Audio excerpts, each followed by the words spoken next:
Pessoal, boa noite, então. Meu nome é Mirela, eu sou assessora aqui da ECO. Acredito que muitos que estão aqui já me conheçam. E hoje a gente vai estar aqui com o Rodrigo para dar esse webinar intitulado Princípios do Diagnóstico Viral, como detectar o coronavírus. Eu queria agradecer a presença do Rodrigo, que está aqui conosco hoje. O Rodrigo, ele é doutor em virologia, professor da Universidade Federal de Ouro Preto e membro do Laboratório de Vírus da UFMG. Ele vai expor aqui para a gente alguns pontos do diagnóstico viral. Ao final, a gente tem um tempinho para perguntas, tá? O Matheus, o nosso outro assessor, está aqui também. Vocês podem ir colocando as perguntas no chat, que ao final a gente responde, certo? E eu peço que vocês não abram os microfones ou o vídeo de vocês durante a apresentação, para a gente não ter nenhum problema de áudio ou vídeo, certo? Rodrigo?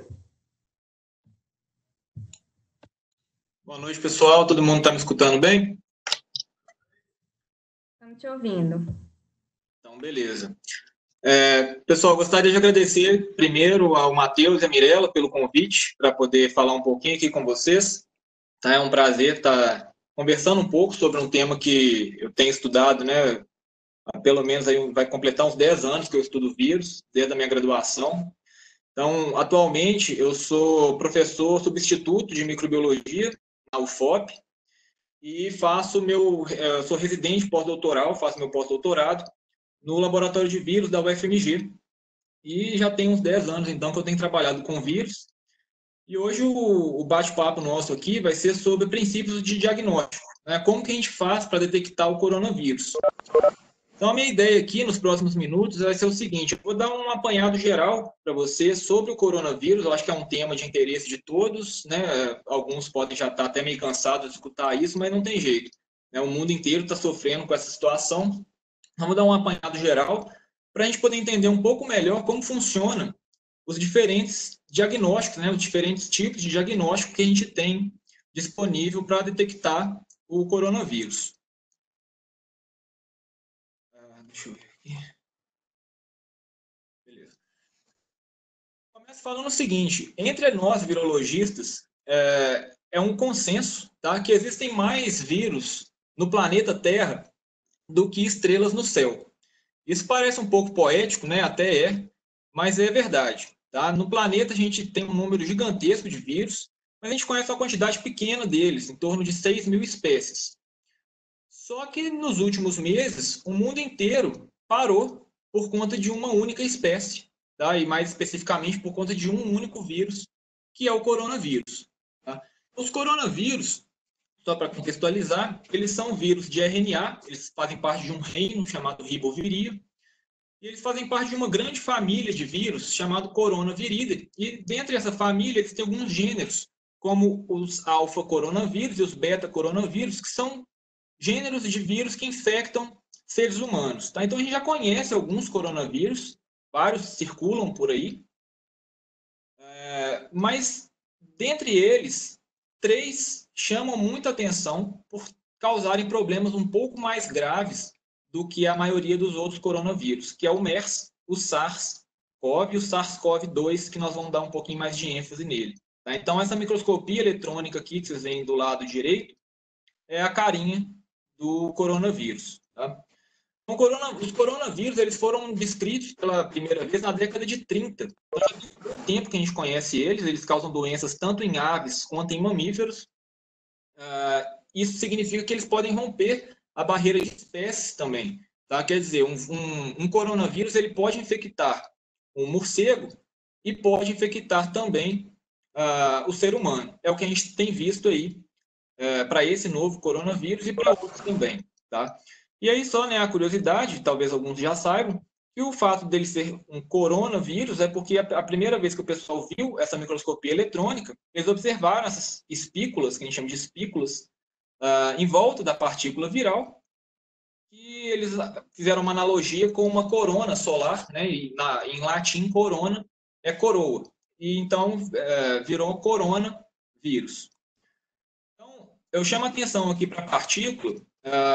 É um vírus envelopado, Deixa eu tirar isso aqui. Aí. Ele é um vírus envelopado, tá? Ele tem um envelope lipídico. Então, isso aqui eu já chamo a atenção, que é o motivo de procedimentos simples, como lavar as mãos com água e sabão, ser muito eficaz, porque vai romper esses lipídios do envelope.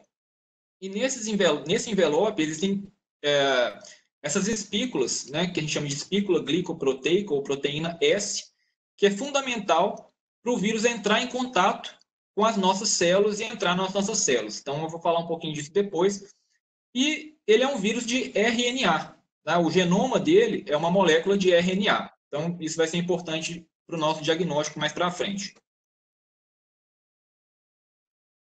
A transmissão do coronavírus, né, é uma transmissão por via aérea, por meio de gotículas, né, com alguns perdigotos, algumas gotículas de saliva, espirro ou tosse. Então, pessoas que estão contaminadas, a partir do momento que tosse, né, e espirra, essas gotículas contaminadas, elas podem chegar até outras pessoas, podem chegar em objetos, contaminando esses objetos, e aí, quando uma pessoa que não está contaminada encosta nesses objetos, pode levar a mão ao rosto, isso é muito comum, né? A gente encosta muito no rosto, então a gente se contamina desse jeito.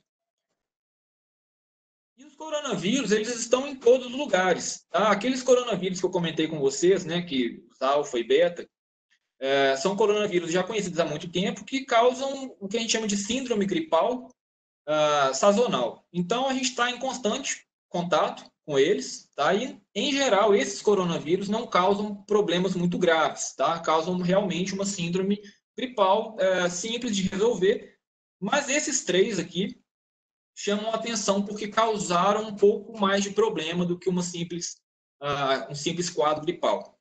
Em 2002 e 2003, surgiu o primeiro, que a gente chama de SARS coronavírus, que é um vírus que causa uma síndrome respiratória aguda grave, tá? Daí o nome SARS. Surgiu na China e causou aí pouco mais de 8 mil casos, com 774 mortes, o que dá uma taxa de letalidade de 9,5%. Em 2012, surgiu um novo coronavírus causando uma síndrome respiratória aguda grave no Oriente Médio, e aí ficou conhecido como MERS, né, ME de Middle East, o Oriente Médio, e esse ficou bem mais restrito, ele causou aí pouco mais, né, em torno de 2.500 casos, com 858 mortes, o que dá uma taxa de letalidade bem mais elevada, né, de 34,4%. E agora, né, no final de 2019, a gente se depara, então, com um novo coronavírus, causando uma síndrome respiratória aguda grave, surgiu na China também, e a gente deu o nome, então, de SARS-CoV-2. Então, só para definir bem os termos, né, em fevereiro a OMS define como o nome da doença causada por esse vírus de Covid-19, vem de Coronavirus Disease 19, né, doença do coronavírus de 2019, foi o ano que foi descoberto, foi no dia 31 de dezembro que a China reportou isso para a OMS. E o Comitê Internacional de Taxonomia Viral, é aquele órgão que dá nome aos vírus, de fato, né? Eles chamaram, então, esse novo vírus, fizeram uma série de estudos, viram que ele era um vírus diferente e deram o nome de SARS-CoV-2. Então, só um breve histórico, né, para a gente contextualizar. Esse vírus, então, foi reportado pela China no dia 31 de dezembro. E no dia 9 de janeiro, ocorre a primeira morte por conta da infecção por esse vírus. No dia 13 de janeiro, ocorre o primeiro caso fora da China, que foi na Tailândia. No dia 20 de janeiro, chega o primeiro caso nos Estados Unidos, lá na América. No dia 24 de janeiro, ocorre o primeiro caso na Austrália. No dia 27 de janeiro, na Europa, né, foi detectado na Alemanha. E aí, no dia 30 de janeiro, a OMS declara isso como uma emergência internacional, alertando o mundo inteiro de que a situação era mais grave do que parecia. No dia 14 de fevereiro, a África relata o primeiro caso no Egito, e em 26 de fevereiro acontece o primeiro caso na América do Sul, aqui no Brasil. Então, no dia 11 de março, a OMS, enfim, divulga, né, e define isso como uma pandemia, ou seja, uma doença que está afetando o mundo inteiro, não era mais um surto localizado na China, mas espalhou pelo mundo inteiro, sendo então uma pandemia. Como é que nós estamos hoje? Tá? Isso aqui são dados de 1 hora atrás, Esses números com certeza já mudaram, mas há uma hora atrás a gente tinha no mundo 3.297.933 casos confirmados, 233.514 mortes, tá?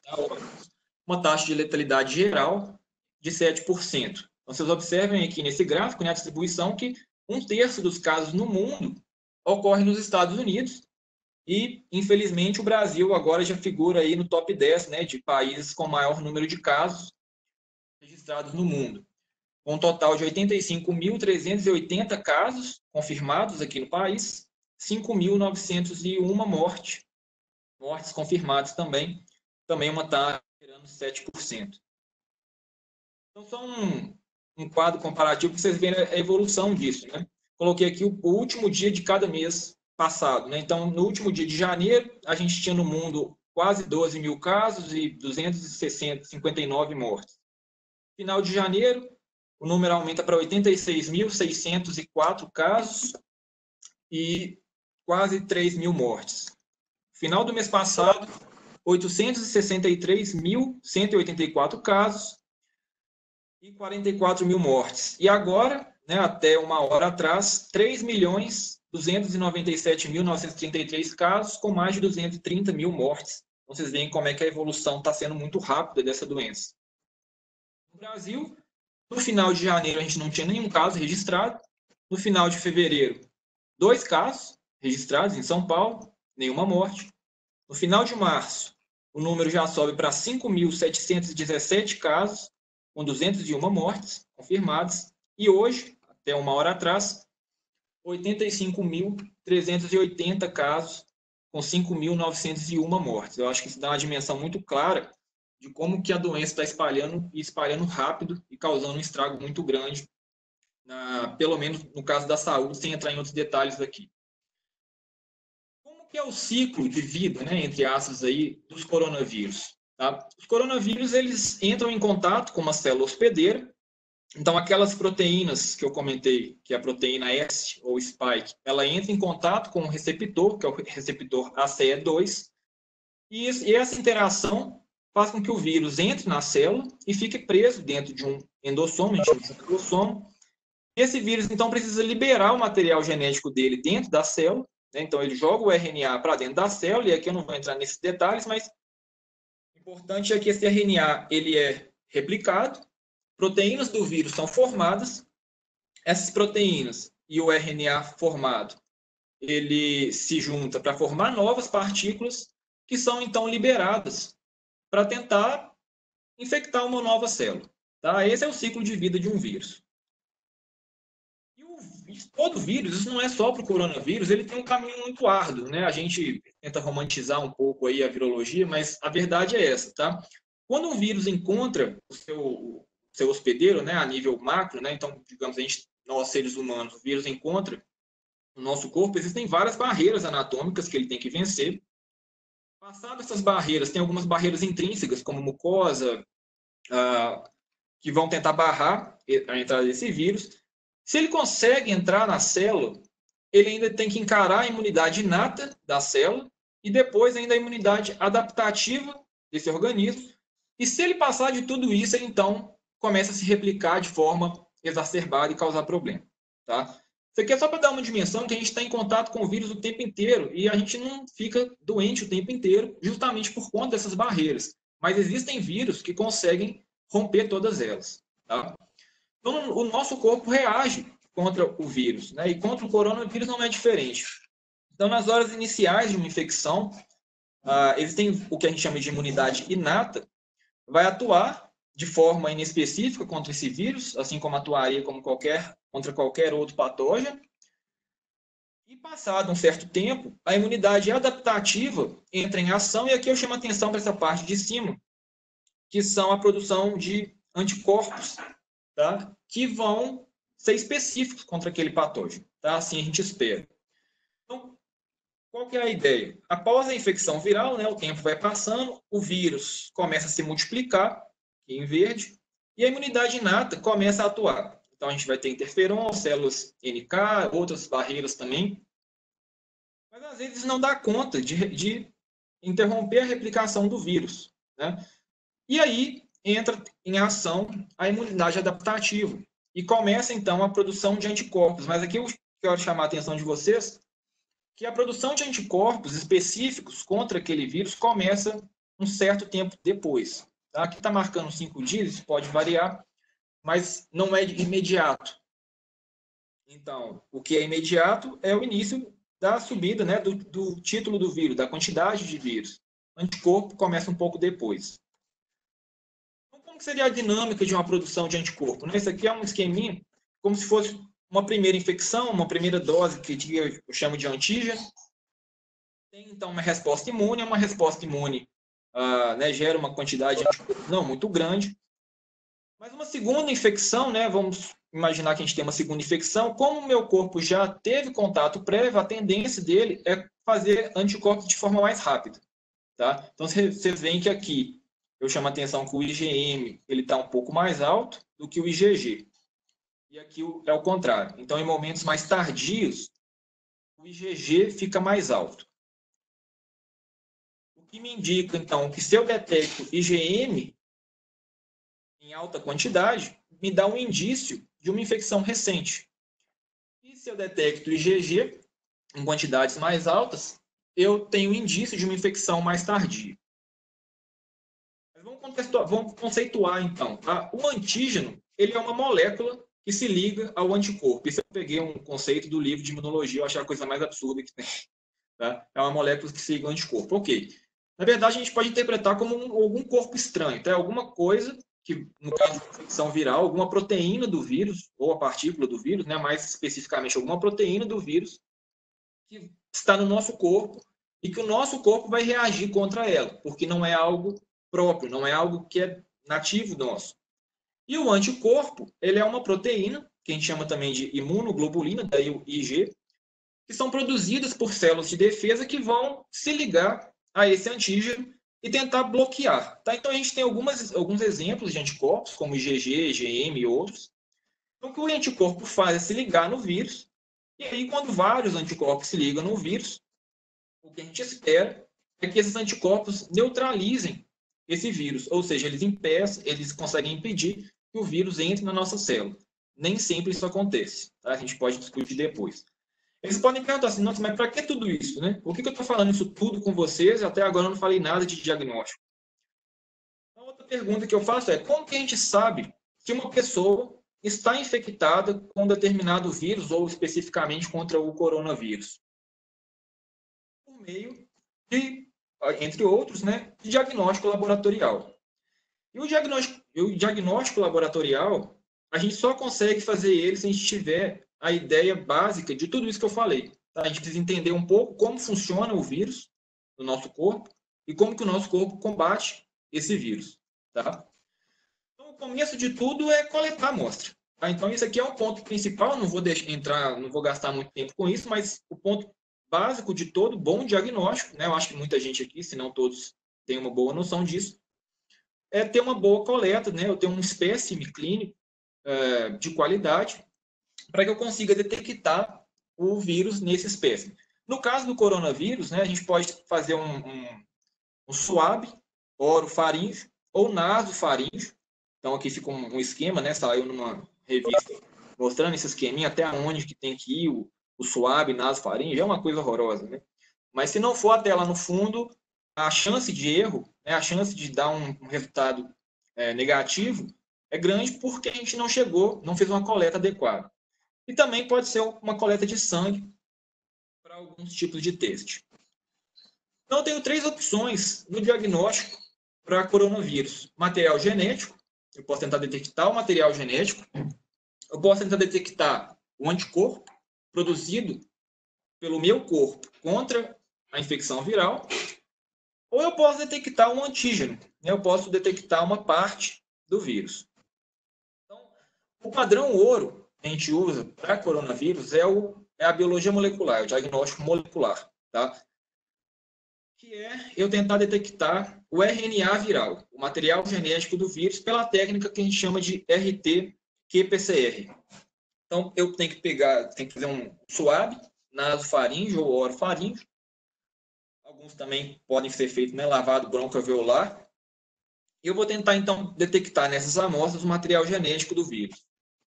Então, como é que funciona isso? O vírus ele tem um genoma de RNA, igual eu falei com vocês. A técnica de PCR, ela vem, né, a palavra PCR é de reação em cadeia da polimerase, é uma reação que vai amplificar o material genético, mas ele só amplifica DNA. Então, precisa de uma etapa anterior, porque o vírus que eu quero detectar, o vírus que eu quero detectar, só um minutinho. O vírus que eu quero detectar, ele é um vírus de RNA. Então, eu preciso pegar esse RNA e fazer o que a gente chama de transcrição reversa. Eu vou fazer o DNA a partir desse RNA, e aí, então, esse RNA, esse DNA que eu formei, ele está pronto para ser submetido à reação de PCR. Então, daí que vem o RT aqui na frente. Então, uma vez que eu tenho o meu DNA, eu vou então para o PCR, né? Esse Q aqui é de quantitativo, né? É o PCR que a gente chama de tempo real. Como ele funciona? Eu preciso de iniciadores, né? O que a gente chama de primer. Então, eu coloco esses iniciadores que vão identificar alguma sequência do material genético do vírus, então é específico para aquela região que eu quero amplificar, que eu quero detectar. E no caso dos testes que são feitos para o coronavírus, a gente chama ele do método TACMA, ou método por sonda, que além dos iniciadores, eu ainda coloco uma sonda no meio desses iniciadores, e essa sonda ela contém uma molécula que a gente chama de fluoróforo, tá? O que aqui está como um R. Uma vez que isso se pareia, começa então a polimerização, uma enzima começa a replicar e começa a sintetizar novas moléculas de DNA. O que acontece é que quando essa enzima chega na sonda, ela vai destruir essa sonda. Uma vez que destrói a sonda, essa molécula fluorescente ela é liberada. Então, a polimerização completa ocorre. Isso a gente faz em torno de 40, 45 ciclos de reação. E é uma reação baseada justamente na fluorescência desse componente aqui. Tá? Logo, quanto mais material genético eu tenho na minha amostra, mais rápido eu consigo detectar isso, porque a máquina consegue detectar essa fluorescência, um nível de fluorescência mais alto. Então, isso aqui é o que a gente observa quando a gente faz um teste de PCR. Tá? Esse tanto de curva aqui, quanto mais cedo, significa que eu tenho mais material genético. Essa técnica ela é muito boa, porque ela é muito sensível e ela é muito específica. Eu preciso ter a amplificação específica daquela região que eu quero. Só que ela é um processo longo e é um processo caro. Então, eu tenho que coletar a amostra, eu tenho que extrair o RNA, eu tenho que fazer o PCR, né? Então, tem que ter os insumos do PCR e eu tenho que analisar os resultados. Então, embora ele tenha uma sensibilidade, uma especificidade alta, a desvantagem dele é justamente o tempo longo, isso aí dura 6, 8 horas, às vezes, para poder, né, todo esse processo, e o custo é elevado, tá, para fazer isso, além da mão de obra bem qualificada para poder fazer todas essas etapas e analisar os resultados. Qual seria, então, uma opção para tentar ajudar esse padrão ouro? Né? Seriam os testes rápidos. Então, daqui a gente entra no ponto fundamental. Eu posso tentar detectar com um teste rápido ou anticorpo ou antígeno, tá? Então, para a gente entender como que esses testes funcionam, tudo aquilo que eu falei no início da nossa conversa tem que estar claro na cabeça, tá? Então, os testes rápidos, é lógico que existem outros métodos para detecção de antígeno e de anticorpo, mas aqui eu vou focar no teste rápido, que eu acho que é o objetivo nosso aqui. Eu posso tentar fazer um teste rápido para detectar o anticorpo produzido decorrente da infecção pelo vírus, no soro, no plasma ou no sangue total de um paciente suspeito com a infecção. Tá? Então, como funciona? Aqui eu teria um aparelho, né, um aparato, onde eu coloco a amostra que eu quero testar e eu vou tentar observar a reação disso. Então, eu vou tentar observar se tem alguma reatividade, né? Então eu tenho o meu controle experimental, que vai ficar aceso. Posso tentar identificar IgM ou IgG. Se acende a fita no M, significa que eu detectei o anticorpo do tipo IgM. Eu detectei no G, IgG. Pode ser que seja nos dois, pode ser que não seja nenhum, e pode ser que o teste seja inválido se o meu controle não funcionar, então eu teria que repetir. Como Como funciona isso? A gente chama de um ensaio imunocromatográfico. Tá? É um ensaio imunológico, onde eu preciso de ter a reação entre anticorpo e antígeno. Tá? Eu preciso de ter essa reação e é um teste que vai dar cor. Tá? Então, como funciona isso por dentro desse aparelho aqui? E aí depois os meninos, né, a Matheus e a Mirella, se quiserem, podem até falar um pouco com mais propriedade.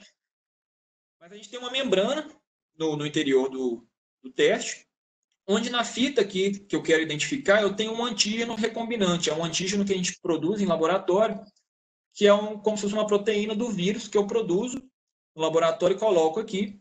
E eu tenho um diluente, né? Eu tenho um reagente, onde nesse reagente eu coloco anticorpos conjugado com alguma partícula que vai dar cor, no caso pode ser o ouro coloidal. E esse anticorpo, ele tem que ser um anticorpo anticorpo. Ele é um anticorpo anti-IgG ou anti-IgM. Por que isso? Porque quando eu pego a amostra do paciente que está suspeito da infecção, eu quero detectar o anticorpo dele. Então, na hora que eu coloco a amostra, eu espero que na amostra do meu paciente tenha o anticorpo anti-coronavírus. Esse anticorpo que está no meu reagente, ele tem que se ligar a esse anticorpo. Se a amostra do paciente tem o anticorpo que eu faço, né, para poder reagir com ele se liga, e por capilaridade, a amostra sobe aqui na fita. Tá? Então, ela vai andando até que ela encontra o antígeno recombinante. E aí ocorre, então, a interação antígeno-anticorpo. Essa interação, então, vai se acumulando ao longo da fita e a fita fica visível. E eu falo que, então, o meu teste foi positivo. Eu posso também, então, procurar por antígenos, tá? Que vai ser, de certa forma, o oposto do que eu fiz agora. Antes eu procurava anticorpo, agora eu procuro o antígeno. Então, vai ser busca por antígeno oriundo das partículas virais durante a infecção. E aí eu vou, então, procurar também no suave nasofaríngeo ou no suave orofaríngeo. Então, eu faço a coleta da amostra e eu vou colocar, então, no meu teste lá no meu aparato. Tá? Então, a ideia é basicamente a mesma. Eu vou ter meu controle e eu vou ter minha linha teste. Então, se reagir, né, se ficar visível, quer dizer que foi positivo. E aqui pode ser que seja positivo, né, de forma mais intensa ou menos, dependendo do tanto de antígeno que tem na amostra. Pode ser que não fique reagente, ou pode ser inválido se o meu controle não funcionar. Então, a ideia é parecida, mas tem uma diferença fundamental, tá, nesse teste de antígeno. Na tira onde eu quero detectar, eu não tenho mais um antígeno recombinante, eu tenho um anticorpo anti-coronavírus. Por quê?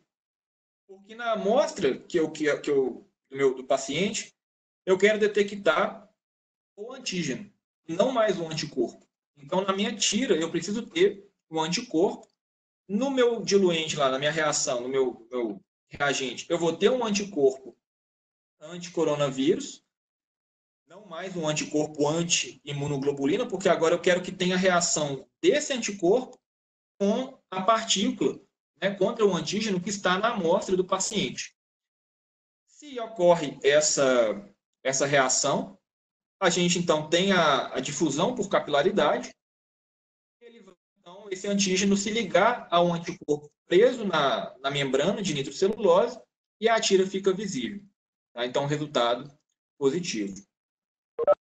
Isso aqui eu peguei do pessoal da ECO, né? É um esqueminha muito bacana, mostrando onde que eu poderia colocar, né, usar esses 3 tipos de diagnóstico durante a infecção.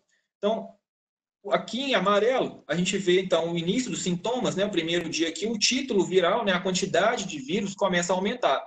Isso quer dizer que a quantidade de material genético do vírus começa a ficar mais alta. Então, é um ótimo momento, né, já logo no início, para eu fazer o PCR. Por quê? Porque o PCR ele vai justamente buscar material genético. Então, se no início eu tenho muito material genético, é uma boa técnica. O tempo vai passando, né? Depois aí de, vamos dizer, 3 dias, começa a ter uma concentração mais elevada de antígeno. Por quê? Porque durante o ciclo de replicação do vírus, ele primeiro faz mais, ele primeiro replica o seu material genético para depois sintetizar suas proteínas. Então, primeiro eu detecto RNA, depois eu detecto antígenos. Então, aqui, a partir de 3 dias, já é um bom momento para eu entrar, então, com testes para detecção de antígeno. E reparem que eu posso também usar o teste para detectar anticorpo, mas um tempo mais tardio. Né? Então, aqui no esqueminha, mostrando aqui 10 dias. Por quê? Porque eu preciso de um tempo para o corpo reagir contra a presença daquele vírus e produzir os anticorpos. Tá? Então, a partir de 10 dias eu posso usar isso. Se eu tentar detectar anticorpo em momentos precoces, a chance de erro, a chance de falha é muito grande, porque provavelmente o corpo daquele paciente ainda nem manifestou, não teve tempo ainda de produzir esses anticorpos. Se passa muito tempo do início dos sintomas, também, se eu quero agora então fazer o reverso, eu quero fazer o RT-PCR, talvez não seja interessante, porque pode ser que essa carga viral já tenha baixado. E aí eu teria, então, um falso negativo. A pessoa teria tido a infecção, mas eu não detectei por conta dessa faixa de tempo. Então, o tempo aqui é muito importante, tá? Então, resumindo nossa conversa, né, eu posso detectar material genético, idealmente nos primeiros dias de sintoma. Eu posso detectar o antígeno, também nos primeiros dias de sintoma. E eu posso detectar anticorpo em momentos mais tardios da infecção. Tá? Então, esse aqui eu não adianta, eu acabei de ter, né, eu comecei a ter sintoma agora, eu vou lá fazer um teste rápido de anticorpo. Não vai dar certo. Tá? Ou então eu tive algum sintoma, e aí, de repente, passou aí uma semana ou duas, vou lá fazer um teste de antígeno. Talvez não dê certo. Tá? Então, esse momento que se da escolha do teste é muito importante. E como mensagem final, pessoal, para a gente entrar nas discussões, é o seguinte: existem diferentes formas da gente fazer o diagnóstico laboratorial da Covid-19, e se a gente não realizar os testes, a gente vai estar às cegas. Tá? Ou seja, se a gente não sabe quem que já foi contaminado, quem já teve a doença e quem que ainda não foi, a gente não consegue ter uma previsão minimamente fiel de quando a gente poderia voltar à normalidade. Então, esses testes laboratoriais, RT-PCR, os testes de antígeno e os testes de anticorpos, são fundamentais.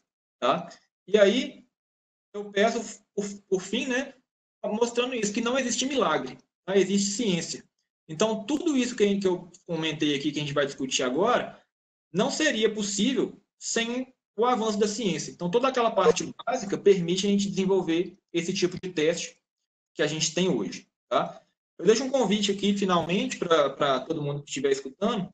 É uma página que eu criei recentemente para divulgação científica. Tá? Eu acho que a gente precisa hoje fazer cada vez mais isso, tá? De divulgar a informação de forma fiel, de forma coerente. Então, é uma página no Instagram, vocês podem procurar lá, @microbio.educ. E eu agradeço de novo, pessoal da Ecodiagnóstica, pela oportunidade de falar um pouquinho com vocês. Deixo o meu contato e ficamos agora abertos a perguntas e discussão.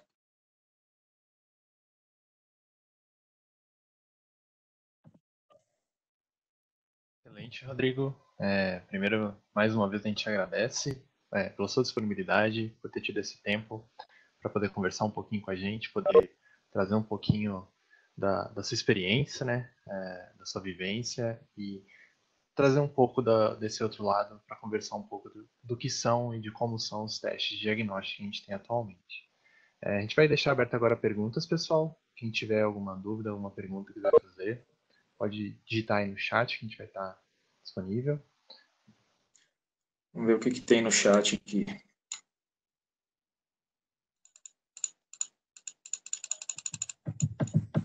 Tinha solicitado para o pessoal encaminhar no final. Posso ir falando, Matheus? Porque tem uma pergunta aqui, na verdade só tem uma, do Caio. Quais as melhores profilaxias necessárias ao Brasil e, em especial, medidas governamentais necessárias? Né? Foge um pouco ao tema, mas hoje, né, a questão da profilaxia é o que vem sendo divulgado constantemente assim, na mídia, que é o isolamento social, é o jeito, né, a melhor maneira, uso de máscara e higiene pessoal, tá? Higiene das mãos e boas condutas de o que a gente chama de etiqueta da tosse, né? Etiqueta para poder evitar a propagação do vírus.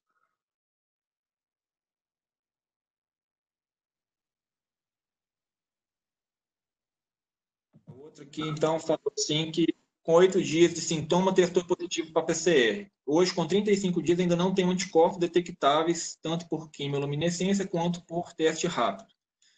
Pode acontecer. Isso é muito variável de infecção para infecção, o quanto que a gente produz de anticorpo, o nível de anticorpo que a gente produz. Tá? Dependendo do grau de infecção que a pessoa tem, né, se ela é infectada por uma quantidade alta do vírus, ou né, vamos colocar o vírus, às vezes ela tem uma quantidade de anticorpos produzidos maior, às vezes não. Tá? Isso é complicado. No caso de coronavírus, a gente ainda não tem muita informação sobre a questão do anticorpo contra o coronavírus. A principal pergunta é se os anticorpos que a gente produz, né, quando produz, se eles são realmente neutralizantes, se eles conseguem nos proteger no futuro contra uma outra infecção. Isso a gente ainda não sabe. Tá? A gente está avançando nisso, e isso vai ser fundamental a gente responder para saber até mesmo em questão de vacina, né? Só puxando um complemento também, Rodrigo, do que a gente já evidenciou, né? A gente tem alguns estudos dessas últimas 2 semanas na literatura, né? Que tem abordado questões de títulos de anticorpos neutralizantes que já cessam poucos dias ou poucas semanas depois da primeira detecção. A gente tem pacientes que não têm títulos detectáveis em diferentes tipos de testes, seja ELISA, seja teste rápido, seja hemoquímio. E a gente também está vendo que os níveis são muito variáveis naturalmente, organismo a organismo. Então, é possível sim que ocorra, como o Rodrigo bem mencionou, um teste positivo inicialmente molecular, e aí um teste rápido na sorologia, por exemplo, não tenha reação depois, ou que tenha por um curto período que não seja especificamente quando foi avaliado. A gente tem ainda um grande desafio à frente. Isso até já puxa um pouco aqui a pergunta da Ângela. Ela queria saber sobre a especificidade e sensibilidade dos testes rápidos. Né? Até isso complica, porque a gente não sabe exatamente ainda quando, né, o momento exato de produção. E aí os meninos podem falar, né, do lado da eco, mas assim, isso de forma geral, o que a gente observa é que os testes moleculares eles têm uma sensibilidade mais elevada, e que a gente, o que o pessoal, né, então assim, isso é o que eu vejo, né, dos testes rápidos, é que tenta-se ao máximo buscar a melhor especificidade, a melhor sensibilidade possível, né? Eu não vou saber falar aqui exatamente qual que é o grau de sensibilidade desses testes, porque eu não fui vendo teste por teste, né? Mas o que a gente espera é que eles tenham uma sensibilidade alta e uma especificidade alta. Por quê? Se ele tem uma sensibilidade baixa, pode ocorrer o fato de não detectar. Se for uma especificidade baixa, pode ocorrer o risco de detectar outros coronavírus que não o SARS-CoV-2, né? Eu vi alguém perguntando se poderia ter com relação à influenza. Eu acho pouco provável, porque, né, por exemplo, no teste de antígeno, a gente busca o antígeno específico. Então, acho essa questão de reação com outros coronavírus pouco provável, mas aí eu deixo as partes técnicas para o pessoal que entende um pouco mais disso. Quer abordar alguma coisa primeiro, Mirella? Então, pessoal, em relação a essa pergunta da Ângela, como fica a possibilidade de resposta cruzada em influenza e pessoas vacinadas? Em relação ao teste da ECO, a gente não tem reação cruzada com vacina de influenza, nem com infecções naturais por influenza A, influenza B, RSV e tantos outros vírus, dengue também foram feitos estudos, a gente não tem reação cruzada com esses vírus. Existem alguns testes no mercado que acredito, na própria instrução de uso, falam sobre reação cruzada com esses vírus, mas é muito importante a gente sempre ficar atento à especificidade dos testes, porque no momento que a gente está vivendo, um teste de coronavírus dá positivo por uma reação com uma gripe é uma coisa muito, muito séria, né, no momento que a gente está vivendo. Mas, no geral, os testes são bem específicos para o coronavírus que causa a COVID-19. A sensibilidade dos testes varia de fabricante para fabricante. A gente aqui só tem propriedade para falar do nosso, e a gente tem uma sensibilidade variada em função dos dias de sintoma. Então, como o Rodrigo falou, muito bem falado, se a gente fizer um teste fora do momento certo, não importa quão sensível ele é, se a gente não tem anticorpo para ser detectado. Então, isso vai variar um pouquinho em relação aos dias de sintomas. Se vocês tiverem interesse, podem mandar para a gente por e-mail, que a gente encaminha alguns estudos para vocês. Seguindo aí, Rodrigo? Podemos seguir. Bom, aqui também tem outra pergunta técnica, né, do Eliseu. Quais são as regiões da gênica do SARS-CoV-2 que são detectadas pelo kit da ECO? Aí, bom, eu não conheço o kit de vocês, né, então... Sem problema. Eliseu, a gente está... Peculiaridades aí é por vocês, né? ORF1AB e GNN, seguindo como se fosse um mix de protocolos que já estão sendo usados, como o Charité na Alemanha, o CDC dos Estados Unidos, o CDC da China. Está com a detecção do GNN, então, como eu mencionei, e ORF1AB. Vou puxar mais um que ficou aqui, do Alexandre, só para fazer um complemento, que é um pouco do que a Mirella falou. Percentuais de confiabilidade, ou de confiança, ou de sensibilidade, acurácia, enfim, são muito variáveis, fabricante a fabricante, tipo de teste a tipo de teste. A gente já viu testes no mercado de sensibilidade na casa de 30% e outros testes beirando ali 97%, 98%, como os testes que a Apple tem. Tem a questão aqui da Monique, você já quer puxar, Rodrigo? Vamos puxar aqui. Até quando se pode considerar que uma pessoa está transmitindo o vírus ainda? Né? Eu não tenho certeza, mas alguns trabalhos têm mostrado, por exemplo, que eu vi um trabalho específico falando que o vírus conseguiu ser detectado em pacientes até 5 dias depois que foi liberado, 5 semanas, desculpa, que foi liberado do hospital, mas se não me engano foi um teste que detectou material genético. Né? Então pode ter um resquício do material genético, não significa que a pessoa estava com o vírus ativo transmitindo, mas é uma evidência de que pode acontecer. Tá? Eu não arrisco falar que a pessoa transmite esse vírus até 5 semanas depois que terminou os sintomas. O que a gente sabe é que a pessoa transmite mesmo não tendo sintomas. Né? Então, às vezes, a pessoa começa a ter sintomas hoje, mas ela pode já estar transmitindo esse vírus aí há pelo menos uma semana atrás, isso a gente já sabe que acontece. Agora, quanto tempo depois, eu acho que ainda está em aberto, mas assim, toda vez que eu falo do corona, né, eu sempre chamo a atenção que cada dia surge mais coisa, está praticamente impossível a gente acompanhar todos os estudos que são feitos. Até, sei lá, fevereiro era de boa. Hoje já tem mais de 7 mil trabalhos científicos publicados. Então é muito difícil, pode até ser que já tenham investigado e eu não me esbarrei com esse trabalho. O que eu vi foi essa de detecção do RNA por até 5 semanas depois do sintoma. Exato. Você quer complementar, Mirella? Não, tranquilo.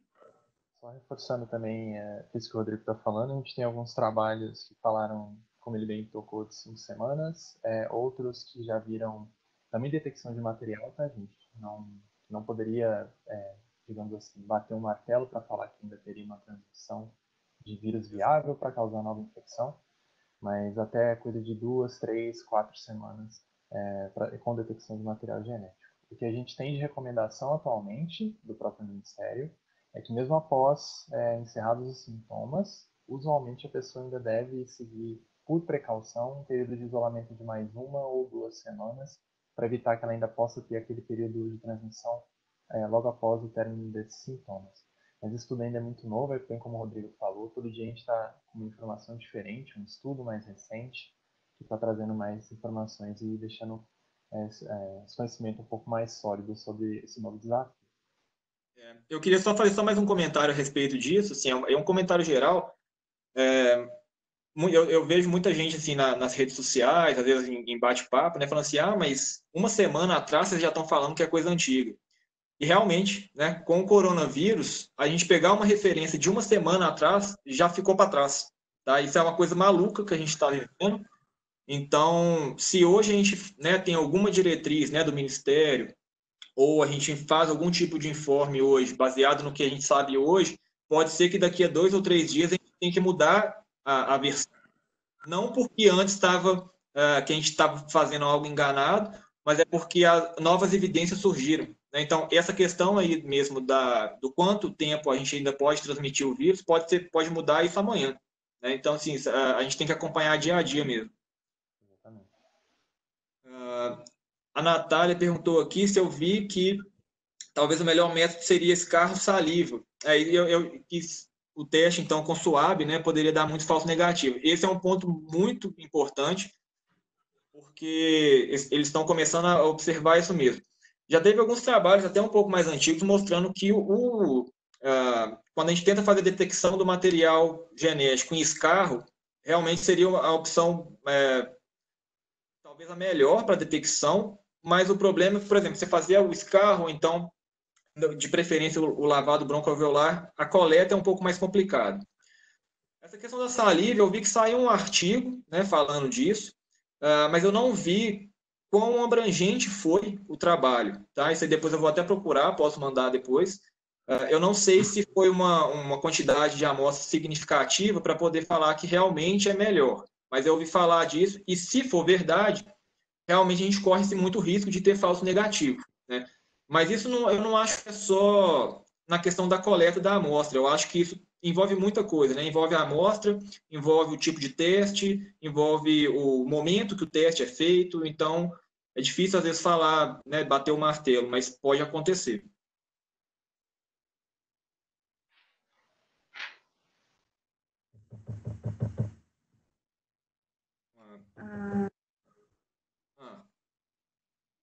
A Mariana está perguntando aqui para a gente se teste rápido é considerado sorológico. E sim, o teste rápido, ele tem esse nome em função da metodologia dele, do resultado dele, que é muito rápido, né? Aí menos de 15 minutos, até 30 minutos no caso do antígeno, mas ele é sorológico porque a gente está utilizando o tipo de amostra procurando os anticorpos no soro do paciente, soro, plasma, sangue total, mas é considerado sorológico. Algumas pessoas, às vezes, têm comentado comigo, eu fiz o teste rápido e eu mandei confirmar na sorologia, mas o teste rápido é um tipo de sorologia, tá?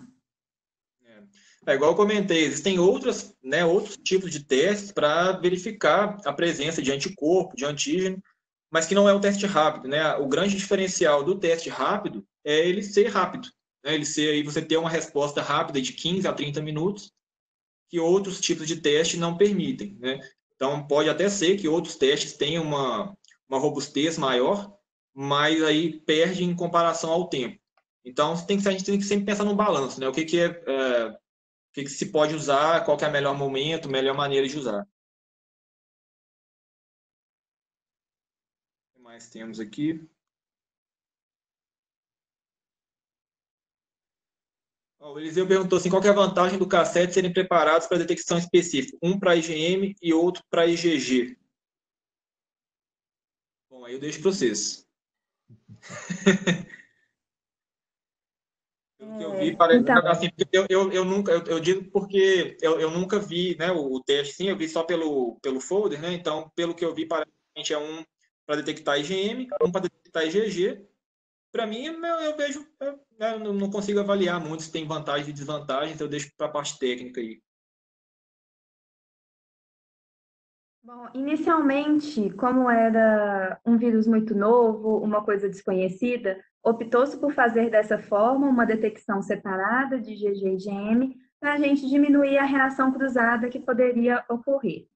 Hoje, no entanto, a gente já, agora que passou um tempinho, que o teste já está aqui no mercado, a gente já teve um feedback, a gente já viu que não há tanta necessidade dele ser separado, tanto que em breve o teste ele vai ser em um cassete único com 3 linhas, uma linha para G e uma linha para M.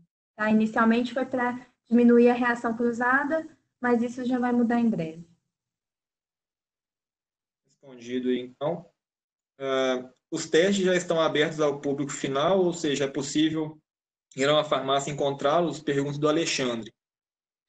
Eu acredito, eu não sei, acho que ainda não, né? Porque a Anvisa liberou isso, acho que foi ontem ou anteontem. Eu não sei se, no caso, os seus já estão disponíveis, eu não sei, na verdade, nem se os testes em geral já estão disponíveis, né? Porque a Anvisa liberou isso, acho que 48 horas atrás.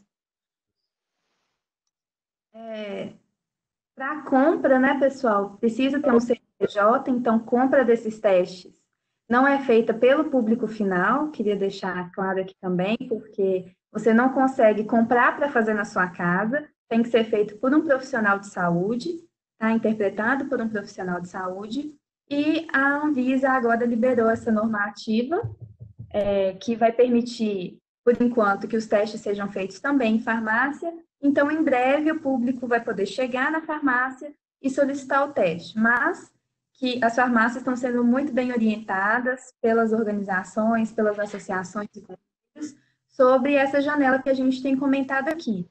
Então, mesmo que ele seja feito em farmácia, não vai ser possível você começar com um sintoma hoje e na farmácia fazer o teste de anticorpo por todas essas questões que a gente está falando, tá?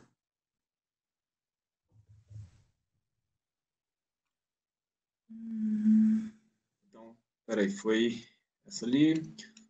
Pré-print propondo coleta de swab seco, seguido em diluição, sem extração. Sugerem ser sensível e pouparia tempo. Vamos ver, né? Tá aí falando que é um pré-print. Então, assim, quantas pessoas nós temos aqui agora? Não sei se todo mundo está familiarizado com o termo, né? O pré-print é quando um trabalho científico é feito e ele não é publicado em uma revista científica, ele é colocado em um servidor onde todo mundo que quiser tem acesso, né? E pode avaliar, mas não é avaliado oficialmente por alguma revista. A gente tem visto isso com muita frequência no caso de coronavírus, né? Tanto que todos os servidores, a gente tem o BioArchive, tem o MedArchive, que é para a área biológica, a área médica, todos já estão falando que os artigos que são publicados lá não são revisados por pares, não são validados, né? O pessoal simplesmente coloca lá.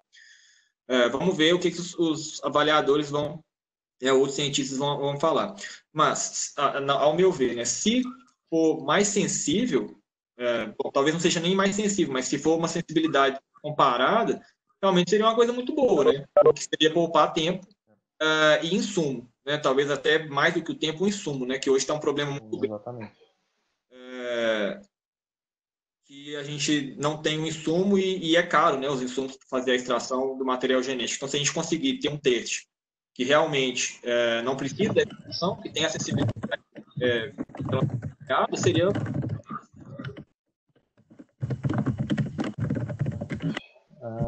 A Ângela está seguindo aqui com a pergunta. Até que CT que está sendo considerado positivo no qPCR da ECO? CT 38, se não me falha a memória, Ângela, que é o que a gente tem da validação. Monique, laboratório de trabalho com kit de antígeno do corona. Previsão de quando serão entregues. Acho que esse é o tipo de pergunta que a gente recebe a cada hora aqui na ECO. A previsão, pessoal, dos testes de antígeno na segunda semana de maio, para eles começarem a ser distribuídos aqui no Brasil, por enquanto. Mas aí, para essas questões, vocês têm que entrar em contato com o nosso comercial. Nós aqui da parte técnica não temos previsão de lote ou de entrega para passar para vocês, não.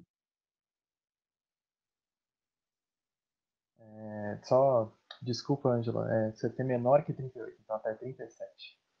Eu só fui até conferir aqui para ver se eu não estava passando alguma informação um pouco errada. O teste pode ter falso positivo, paciente testado com eco IgM positivo, com químio com IgG e IgM negativo. Como explicar? Bom, primeiro para ambos, a gente considera reagente ou não reagente. E sim, pode ocorrer, na verdade, da químio ter um falso resultado. A gente obteve algumas validações em alguns laboratórios de grande porte que fecharam e passaram para nós, comparando eco com outros TR, eco com químio, e tem alguns ensaios de quimiluminescência que tem uma sensibilidade abaixo de 80%, na casa de 80 e poucos por cento. Então pode acontecer sim, mas o mais importante é, se essas amostras forem de um dia diferente, a gente já pode ter uma diferença nos resultados do teste. A gente pode ter discrepância sim, mas muito mais voltada para o padrão de sensibilidade do teste e especialmente do período em que foi avaliado. A gente sabe que os ensaios de químio, eles não têm o mesmo período da janela para teste de um teste rápido. Então, o que está sendo recomendado, por exemplo, um teste rápido sorológico de 10 dias de sintomas aproximadamente, pode não ser o mesmo para químio, e assim a gente pode ter os resultados discrepantes. O que mudou do primeiro para o segundo lote dos testes de anticorpos da ECO? O segundo lote, ele está um pouco mais sensível, né? E isso é porque a gente teve mais tempo, mais feedback para a gente poder ver o que precisava ser melhorado. Então, não só para o teste de coronavírus, como para todos os testes que a gente tem disponíveis atualmente, à medida que o tempo vai passando, novas tecnologias vão sendo descobertas, a gente tem mais tempo para melhorar o teste, então eu tenho certeza que o terceiro lote vai ser melhor que o segundo, que o quarto lote vai ser melhor do que o terceiro, e que daqui 6 meses a gente vai ter um teste melhor do que a gente tinha no início. Isso para todos os testes. Estamos com tempo ainda? Não, pode ir. Letícia fez uma colocação aqui fantástica, né? Tem que lá em São Paulo eles vão começar a fazer os testes na farmácia, né? Como a Anvisa autorizou, e está tendo uma discussão ética sobre a questão comportamental da população. Isso a gente pode comentar, por exemplo, a influência dos testes na farmácia no isolamento social. Esse eu acho que é um ponto assim complicadíssimo de fato, né? Primeiro, porque pode dar a falsa sensação, né? Isso eu vi algumas postagens em rede social, eu achei assim, muito engraçado. E hoje o que dá uma sensação muito de segurança é se você faz um teste e tem anticorpo contra o vírus, né? Então, assim... Eu vi essa postagem também. Pois é. Então, assim, a gente tem que pensar uma coisa, né? Os testes rápidos, eles não detectam anticorpo neutralizante. Então, eu ter o teste rápido positivo não significa que eu estou totalmente protegido ou que eu nunca mais vou pegar a infecção, porque ele detecta o anticorpo. Ele detecta se eu tenho a imunoglobulina G ou M específica contra o coronavírus, né, o SARS-CoV-2.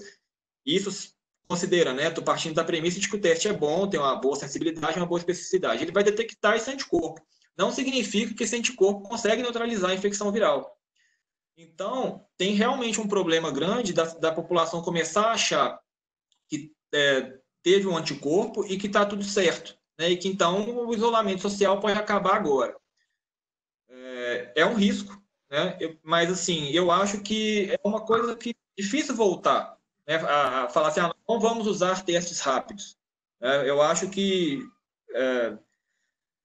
se tiverem uma boa sensibilidade, uma boa especificidade, é uma ferramenta muito útil e muito necessária. Igual eu falei no último slide, se a gente não tiver uma noção, pelo menos mínima, assim, de quem já foi e quem não foi infectado, aí que não tem como a gente falar ao meu ver, né, óbvio, não tem como a gente falar muito em termos de isolamento social, tá?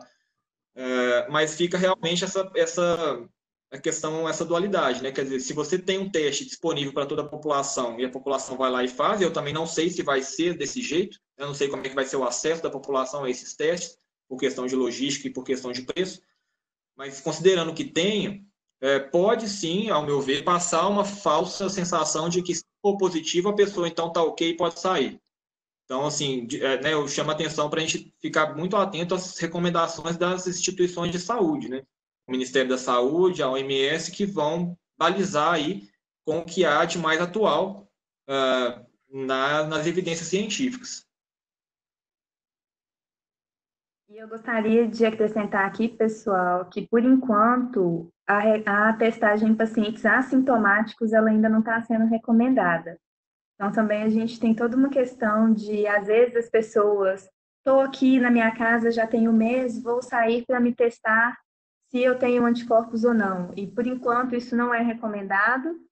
A gente não sabe como ainda é a resposta imune em pacientes assintomáticos, como que é a resposta do vírus, como que esse vírus se comporta nesses pacientes assintomáticos.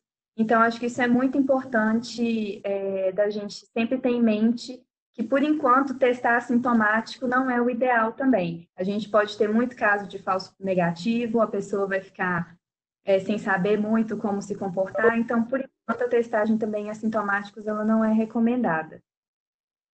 E também complementando, o que melhor está falando, todo teste rápido, pessoal, ele é auxiliar no diagnóstico, como a gente fala. O teste rápido por si só, ele nunca dá um fechamento de um diagnóstico, a não ser que ele acompanhe outros achados, histórico médico, anamnese de paciente, histórico do próprio paciente, questões epidemiológicas, enfim. Tudo isso é levado em conta e é justamente por isso que ele está sendo um teste complementar atualmente. Ainda assim, o padrão ouro é o teste PCR, é o teste molecular. Vale mencionar também que nem para outras doenças, né, o teste rápido ele é definitivo, né? Então você tem aí dengue, zika, HIV, a pessoa faz um teste realmente complementar para ter uma primeira ideia, né?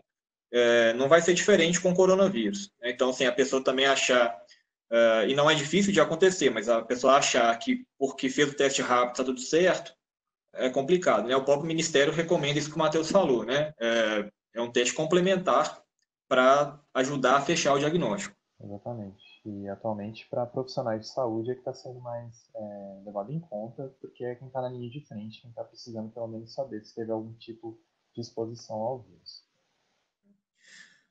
A Mariana colocou aqui, assim, tem diferença dos tipos de anticorpos produzidos para a COVID, numa fase neutraliza e em outra não neutraliza, e se o anticorpo inicial não gera imunidade? Ninguém sabe ainda, né? A gente não sabe quando que gera esses anticorpos neutralizantes ou não. A gente pode tentar fazer um paralelo aí com outras doenças, mas eu acho muito complicado, delicado fazer esse tipo de paralelo, porque cada vírus, a gente sabe, né? Cada vírus é de um jeito e o corpo de cada pessoa reage de um jeito contra aquele vírus. Existem casos, né, de vírus que a pessoa pega, é infectada, gera um anticorpo e o resto da vida ela está imune, né? A premissa da vacina é muito essa, né? Você ter estimular o seu corpo a produzir anticorpos para ficar ali de alerta, para quando você é infectado, vamos pegar o caso aí de febre amarela, por exemplo, você toma a vacina, gera anticorpo e fica protegido. Para a COVID, a gente não sabe, né? Então, pode ser que a gente tenha uma primeira exposição, esses anticorpos não são neutralizantes, e em uma segunda exposição teria, ou não, pode ser que já numa primeira, né, já gere uma carga de anticorpos neutralizantes suficientes. Isso ainda está sendo estudado em vários lugares do mundo, né? Então, assim, em breve eu acho que a gente vai ter resposta, mas ainda a gente não tem. Inclusive, a OMS liberou uma nota essa semana sobre a questão do passaporte imunológico, que muitas pessoas... Foi ontem? Foi esses dias que ele nota sobre passaporte imunológico.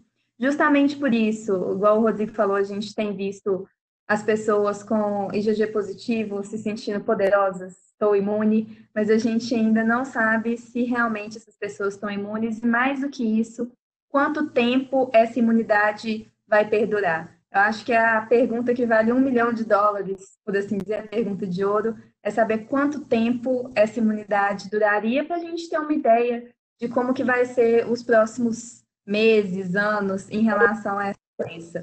Mas, por enquanto, não tem nenhum estudo sobre quando que a pessoa estaria, por quanto tempo a pessoa estaria imune e se ela realmente estaria.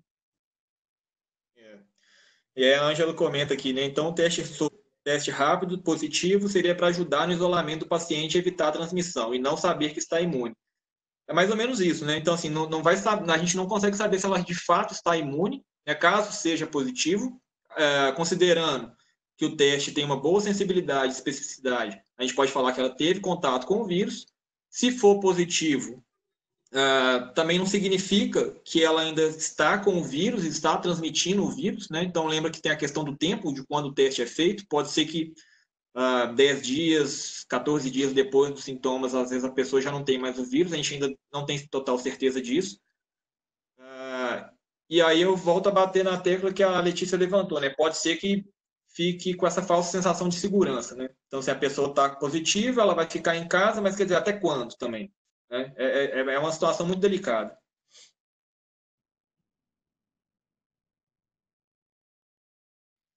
Em relação aos testes positivos, que a Angela está perguntando aqui também, né, os testes eles têm alto valor preditivo positivo, mas a gente tem sempre que lembrar da especificidade dos testes. A gente tem sempre que levar em consideração a especificidade, igual eu falei para vocês, tem alguns testes que a gente tem no mercado hoje que já relatam reação cruzada com influenza, com RSV, com outros vírus respiratórios, mas o que tem sido descrito e aceito pelas organizações de saúde são que os testes têm alto valor preditivo positivo, mas a gente sempre tem que lembrar da especificidade desses testes. Eu acho que isso já pontua esse complemento da questão da Ângela, que a gente estava discutindo. Pessoal, eu só disponibilizei meu e-mail da Mirella, para quem tiver qualquer outra dúvida também, a parte, se alguém, a gente tem alguns estudos de revisão que abordam esses pontos que a gente discutiu da sorologia, mais atualizados aí até já o mês de abril. Abertamente a disponibilização para todos vocês. E puxando aí essa última pergunta até então da Letícia, a RECO tem parcerias para estudos epidemiológicos. Bom, a ECO não está conseguindo manter estoque para conseguir iniciar os estudos, mas a gente já tem sim algumas propostas. Temos um grupo em São Paulo, com o projeto da FAPESP já aprovado. Tem uma unidade da Fiocruz. Tem também já um início de trâmites aí para um estudo mais prolongado. E talvez tenha um grupo aqui também em Minas Gerais que vai começar a fazer umas avaliações com pacientes locais e para a gente ter um pouquinho mais do panorama e da dinâmica da doença ao longo do país. O que a gente tem são estudos de validação em grandes laboratórios, então Hermes Pardini, Laboratório Saving, Fleury, o Hospital Albert Einstein, a Rede Unimed já validaram o teste com amostras nacionais. Nós temos também estudos de desempenho com amostras nacionais e amostras de fora do país também, todos abertamente à disposição, tá, pessoal? Então, qualquer um que tiver curiosidade, a gente vai ter isso para passar para vocês por e-mail também. Só um comentário. Não, acho que pode dar sequência nessa daí, porque continua na parte técnica, né, falando da expansão da capacidade produtiva do teste. Depois eu volto só para fazer um comentário da questão da epidemiologia. Em relação à capacidade produtiva, isso vai aumentar principalmente com aquela mudança que a gente comentou com vocês de um cassete duplo para um cassete único, né? Então, hoje o que eu consigo produzir 40 mil testes por dia, né? Então, vamos supor que eu produzo 20 mil de um cassete duplo, eu consigo produzir 40 mil de um cassete único. Então, com essa mudança da apresentação do teste, a gente vai ter, a capacidade produtiva vai aumentar, provavelmente. E a gente está sempre trabalhando, por causa de toda essa pandemia, da logística internacional, para a gente tentar manter sempre um bom fluxo de importação de matéria-prima e produção. Responde aí. Só fazer o comentário lá da parte da epidemiologia, né? Então, já tenho alguns projetos aprovados. Eu acho que, assim, no momento, a prioridade realmente é ver quem está doente no momento, né? E para a gente poder até balizar, bom, a gente não, né? Os líderes, né? Os governantes balizarem as decisões que vão tomar daqui para frente. Mas eu acho que é extremamente importante, passado esse olho do furacão, né? A gente sair desse olho do furacão. Eu acho que algumas pessoas também estão achando que nós já estamos descendo a curva. É um erro, tá? Não estamos. A gente ainda está com casos crescentes. Mas eu acho que depois que passar esse pico, né, depois que a gente chegar no pico e começar a descer e começar a ficar um pouco mais controlado aqui no Brasil, desculpa, passou a moto aqui. Depois que passar essa fase, vai ser extremamente importante manter essa vigilância, né? E aí eu acho que os testes rápidos, igual a Mirella falou, né? Passado um mês, passado 2, 3, a tendência é ficando cada vez melhor, mais específico, mais sensível, e vão ajudar demais, eu acho, para poder fazer testes de vigilância epidemiológica, tanto em humanos quanto em animais até, né? Porque a gente sabe que esses vírus circulam em animais também, então a gente ter uma noção de como que isso está na natureza, né? E não só em seres humanos, para fins de vigilância, vai ser fundamental, né? A China faz isso lá com outros coronavírus.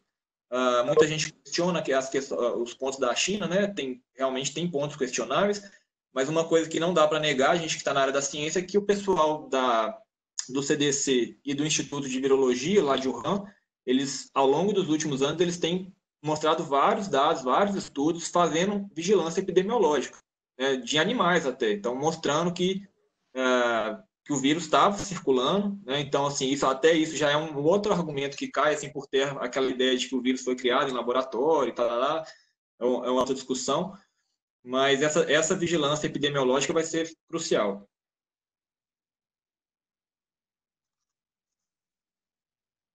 Excelente.